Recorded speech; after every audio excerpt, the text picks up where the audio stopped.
देखिए ये कक्षा 10 गणित का चैप्टर नंबर 11 जो हम शुरू किए थे उसका पार्ट 3 है, जिसमें आज हम उदाहरण नंबर 2 देखेंगे कि इसकी रचना कैसे की जाती है। उदाहरण नंबर 1 हमने समझा दिया पिछले वीडियो में, तो आइए देखते हैं। एक दिए गए त्रिभुज ABC के समरूप एक त्रिभुज की रचना कीजिए जिसकी भुजाएं त्रिभुज ABC की संगत भुजाओं की 5/3 हो, अर्थात स्केल गुणक 5/3 है। ठीक है, ये उदाहरण नंबर 2 है। आज इसे हम देखेंगे कैसे करना है। तो इसमें सबसे पहले आपको जो एक दिया गया त्रिभुज है ABC, पहले वो बना लेते हैं। इस त्रिभुज ABC की कोई नाप नहीं दी गई है हमें, तो हमें एक वैसे ही कोई एक त्रिभुज बना लेना है, जो मैं आप लोगों को बना के दिखा रहा हूँ। आगे के क्वेश्चनों में प्रश्नावली में आपको त्रिभुज जो कहेगा उसकी नाप दी जाएगी, तो उस नाप से हम त्रिभुज बनाएंगे। चलिए ठीक है। अच्छा, एक बात और कि देखिए इसमें जो है 5/3, इसमें अंश बड़ा है इस अनुपात का, तो जो हम त्रिभुज रचना करके बनाएंगे वो त्रिभुज इस दिए हुए त्रिभुज से बड़ा होगा। ठीक है, तो आइए हम देखते हैं। एक लाइन खींचिए यहाँ से, इसे थोड़ा बड़ा खींचिए।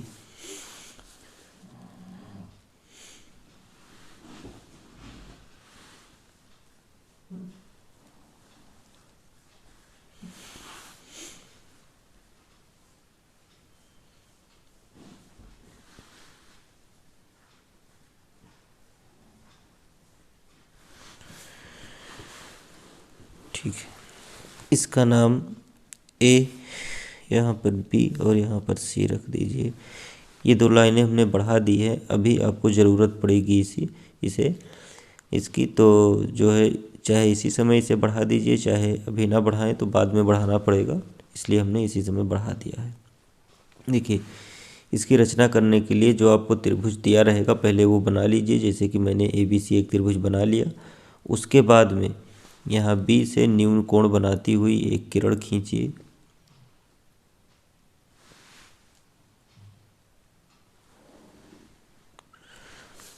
और इस किरण पर यहाँ पर जो आपको अनुपात दिया गया है 5/3, इसमें से जो बड़ा है 5 बड़ा है, तो 5 चाप इस पर काटने हैं बराबर लंबाई के। प्रकार को इतना खोल लीजिए जिससे कि ये आसानी से घूम सके, जैसे कि यहाँ मैंने किया है। और उसके बाद में आइए बनाना शुरू करते हैं। देखिए सबसे पहले प्रकार की नोक B पर रखिए और खींचिए। पहला चाप काटिए, ये हमने जैसे काटा। उसके बाद इस चाप पर रखिए, दूसरा चाप लगाइए, फिर इस पर रखिए, तीसरा चाप, और फिर इस पर रख के चौथा, और फिर इस पर रख के पांचवा। चलिए ठीक है, अब इसके नाम लिख दीजिए। B1, B2, B3, B4, B5।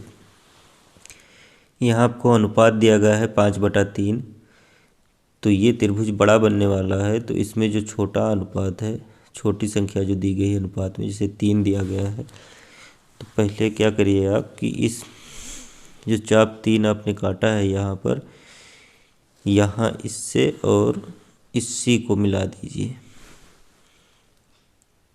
इस बिंदु को और इस बिंदु को मिलाते हुए एक रेखा खींचिए, जैसे कि मैं खींच रहा हूँ।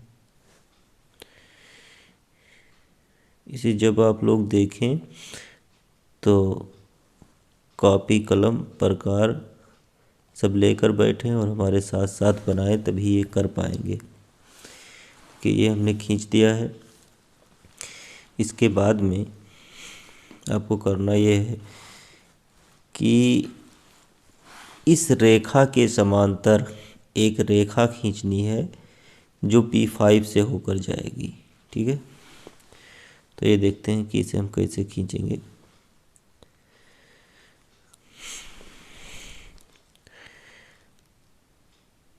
अगर आप लोगों ने पिछला वीडियो देखा है तो भी समझ में आ गया होगा कि समांतर रेखा कैसे खींचते हैं। प्रकार की नोक यहाँ पर रखिए और थोड़ी दूरी खोलिए इसमें, जिससे प्रकार आसानी से घूम सके, और एक चाप लगाइए इसे, जैसे कि मैंने लगाया। इसके बाद दूरी वही रहनी चाहिए, कम ज़्यादा ना होने पाए। प्रकार की नोक B5 पर रखिए और एक चाप काटिए, जैसे मैं काट रहा हूँ। अब ये दूरी नाप लीजिए। देखिए, प्रकार की नोक यहाँ पर रखना है जहाँ ये कटा है, और ये दूरी आप यहाँ तक बढ़ा लीजिए प्रकार को, जिससे ये बराबर नाप मिल जाए। देखिए, इतनी दूरी हमें मिल गई है यहाँ तक। ये दिख नहीं रहा होगा, ये देखिए यहाँ तक नाप लीजिए। उसके बाद प्रकार की नोक यहाँ पर रखना है। ये जो कटा है, ये देखिए, ये जो कटा है, ये यहाँ पर जहाँ कट लगा है यहाँ पर प्रकार की नोक रखना है, और रखने के बाद में यहाँ पर एक चाप काट दीजिए इधर जहाँ भी कट रहा है। और फिर उसके बाद में ये B5 और इस चाप को मिलाते हुए एक रेखा खींचिए।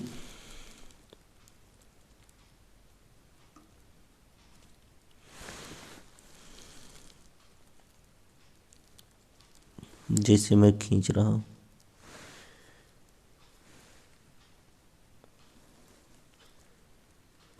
ये मैंने खींच दिया।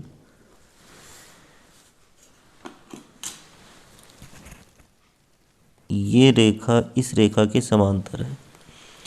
ये हो गया।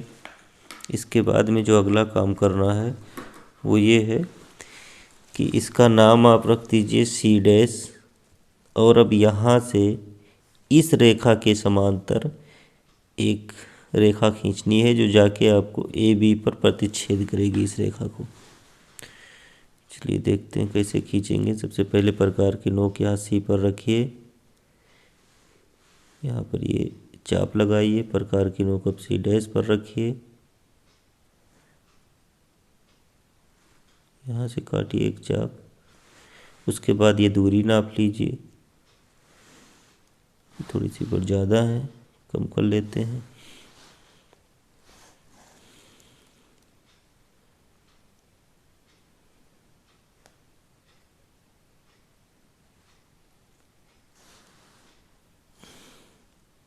अब ये बराबर नाप मिल गया है।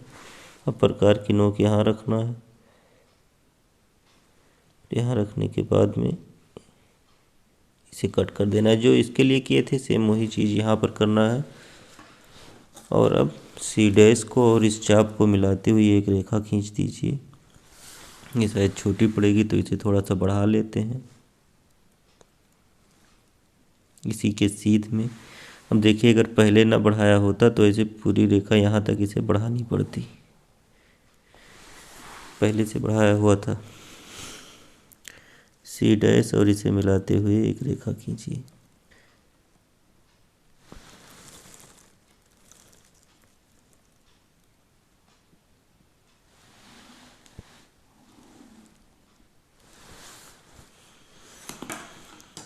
अब यहाँ पर ये जो रेखा इसके समांतर है और इसका नाम यहाँ पर A' रख दीजिए। अब ये जो आपका त्रिभुज बनके तैयार हुआ A', B, C', यही अभीष्ट त्रिभुज है जिसकी हमें ज़रूरत थी और हमने इसे बना दिया है। इसे इतना बना लेने के बाद में हम रचना के चरण लिखेंगे।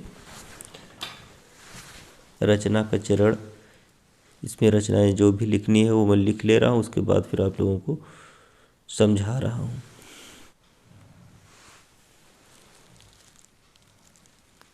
ये अब रचना के चरण देख लेते हैं। इसमें रचना इसकी कैसी करनी है। देखिए, सबसे नंबर 1 पर पहले लिखेंगे BC से न्यून कोण बनाती हुई एक किरण BX खींचा। ये किरण जो हमने BX खींचा है, सबसे पहले हमने यही किया है त्रिभुज ABC बनाने के बाद में। तो सबसे पहले हम यही लिखेंगे कि BC से न्यून कोण बनाती हुई एक किरण BX खींचा। न्यून कोण मतलब 90 से कम होना चाहिए। उसके बाद नंबर 2 पर क्या किया हमने कि इस किरण पर हमने 5 चाप लगाए थे, B1 B2 B3 B4 B5 जो समान लंबाई के थे। तो हमने वही लिखा कि 5 बिंदु B1 B2 B3 B4 B5 BX पर इस प्रकार अंकित किया, मतलब कि लिखा कि ये जो B1 बराबर है B1 B2 बराबर है B2 B3 बराबर है B3 B4 बराबर है B4 B5 के, ये हमने लिख दिया, मतलब ये सब की लंबाइयाँ बराबर हैं। इसके बाद नंबर 3 पर हमने क्या किया था, B3 से C को मिलाया था, तो हमने लिखा B3 को C से मिलाया। उसके बाद ये जो रेखा है B5C डैश, ये हमने इसके समांतर खींचा था, तो यहाँ पर लिख दिया कि B5 से जाने वाली B3C, ये B3C जो रेखा है इसके समांतर B3C के समांतर एक रेखा खींचा जो बढ़ाए गए रेखाखंड BC को C डैश पर काटती है। देखिए इसके समांतर एक रेखा यहाँ से हमने खींचा B5 से जो बढ़ाए गए BC के भाग पर, यहाँ पर C डैश पर, जहाँ पर ये कट कर रहे हैं उसका नाम हम C डैश मान ले रहे हैं, तो यहाँ पर ये इसे कट कर रहा है। अच्छा, इसके बाद नंबर 4 पर C डैश से जाने वाली CA के समांतर एक रेखा खींचा। उसके बाद क्या किया था, C डैश से जाने वाली और CA के समांतर एक रेखा खींचा हमने, जो जाके BA के बढ़ाए गए भाग पर काटती है यहाँ पर, जिसका नाम हमने A डैश रख दिया था। तो वही इसमें लिखा है, खींचा जो BA के बढ़ाए गए भाग को A डैश पर यहाँ पर काटती है, तब A dash B C dash अभीष्ट त्रिभुज है। ये जो A dash B C dash मिला है त्रिभुज में, यही अभीष्ट त्रिभुज है। इतना लिखने के बाद में रचना आपको कंप्लीट हो जाता है। इसके बाद रचना का औचित्य, आइए अब रचना का औचित्य देख लेते हैं कि इसका प्रमाण कैसे देंगे कि ये सही है। तो उसके लिए सबसे पहले आप लोग लिखिए कि त्रिभुज ABC समरूप है त्रिभुज A dash B C dash के। कैसे समरूप हुआ, देखिए ये दोनों रेखाएं समांतर हैं, तो ये कोण इसके बराबर, ये कोण इसके बराबर, क्योंकि ये इसका संगत कोण है, ये इसका संगत कोण है, और ये कोण तो उभयनिष्ठ ही है, तो तीनों कोण बराबर हो जा रहे हैं इन दोनों त्रिभुजों के, तो इसलिए ये दोनों त्रिभुज समरूप हो गए। उसके बाद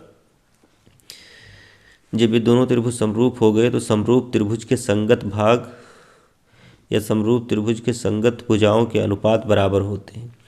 समरूप त्रिभुज के संगत भुजाओं के अनुपात बराबर होते हैं, वही हमने यहाँ पर लिखा है कि AB बटा A डैश B, AB बटा A डैश B बराबर AC बटा A डैश C, ये लिखा है। उसके बाद BC बटा BC डैश मतलब AB बटा A डैश B, AC बटा A डैश C डैश और बराबर BC बटा BC डैश। इन तीनों भुजाओं के जो अनुपात होंगे वो बराबर होंगे। अच्छा, इसे अब यहाँ पर छोड़ दीजिए। अब सुनिए, हम यहाँ पर कह रहे हैं चूँकि BC अपान BC डैश बराबर BB3 अपान BB5। देखिए ये जो BC है बटा BC बटा BC डैश, ये बराबर होगा BB3 बटा BB5, और ये जो BB3 बटा B5 है ये बराबर है 3/5 के। इतना 3 भाग हो गया और इतना पूरा मिला के 5 भाग, ये 3/5 के बराबर हो जाता है। तो इसलिए अगर BC अपान BC डैश 3/5 के बराबर है, तो अगर इसको हम पलटें BC डैश बटा BC लिखें तो ये भी पलट जाएगा, अनुपात 5/3 हो जाएगा। तो ये हमने पलट कर लिख दिया, BC डैश बटा BC बराबर 5/3। इसलिए जब BC डैश बटा BC बराबर हो जाता है 5/3 के, तो इसका मतलब यहाँ पर आपको लिखा हुआ है BC अपान BC डैश, इसे भी पलट दें, इसे भी पलट दें, इसे भी पलट दें, तीनों को पलट के लिख दें, तो जो नीचे नीचे लिखा है वो ऊपर ऊपर हो जाएगा और जो ऊपर है वो नीचे आ जाएगा। तो यहाँ पर हमने यही किया है कि ये जो तीनों भुजाएं हमने लिखी थी इसे पलट दिया। देखिए ए डैश बी ऊपर लिखा बटे में A B, A dash C dash ऊपर लिखा बटे में ए सी, और बी सी डैश ऊपर है और बटा बी सी, और ये बराबर किसके होगा 5/3 के। चूँकि ये दोनों इसके बराबर हैं और ये इसके बराबर है तो ये तीनों के बराबर हो जाता है 5/3, अर्थात कि जो हमें दिया गया था अनुपात खींचने के लिए वो हमने खींच दिया और यहाँ पर सिद्ध करके दिखा भी दिया है। तो ये रचना का औचित्य इतना हो जाता है। अब इसके बाद में अभ्यास आ जाता है, और अब अभ्यास ये है, अभ्यास के यहाँ पर 7 सवाल हैं जो आप लोगों को करने हैं। पहले उदाहरण पर दूसरा और पांचवा था, और पहला रचना जो हमने बताया था उस पर पहला सवाल था। 7 सवाल हैं, बचे हुए 4 सवाल ये जो उदाहरण नंबर 2 बताया है इस पर लग जाएंगे, तो इसे आप लोग लगाइएगा। बाकी जो नहीं होगा वो हम बताएंगे आगे के वीडियो में। ठीक है, इसमें बस यहीं तक।